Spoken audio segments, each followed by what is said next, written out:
হাজার বছর ধরে জহির রায়া মস্ত বড় অজগরের মতো সড়কটা এঁকে বেঁকে চলে গেছে বিস্তীর্ণ ধান ক্ষেতের মাঝখান দিয়ে। মোগলাই সড়ক। লোকে বলে মোগল বাদশাহ আওরঙ্গজেবের হাতে ধরা পড়বার ভয়ে শাহ সুজা যখন আরাকান পালিয়ে যাচ্ছিল, তখন যাওয়ার পথে কয়েক হাজার মজুর খাটিয়ে তৈরি করে গিয়েছিল এই সড়ক।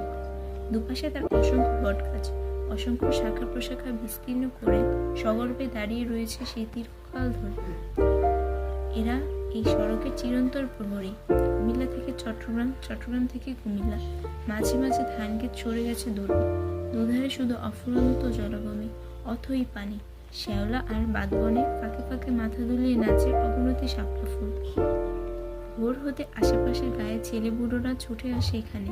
এক বুক পানিতে নেমে শাপলা তোলে ওরা, হই হুল্লাসে আর মারামারি করে কুৎসিত গাল দেয় একে অন্যকে। বাজারে দর আছে শাপলার, একাটি 4 পয়সা করে।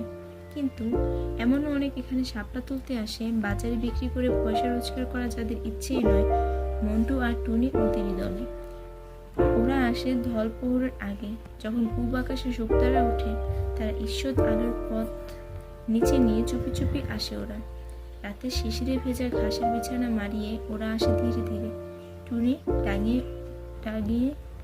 ডাঙায় উঠিয়ে থাকে, মন্টু নেমে যায় পানিতে। তারপর অনেকগুলো শাপলা তুলে নেয়। অন্য সবে এসে পড়ার অনেক আগে সেখান থেকে সরে পড়ে ওরা।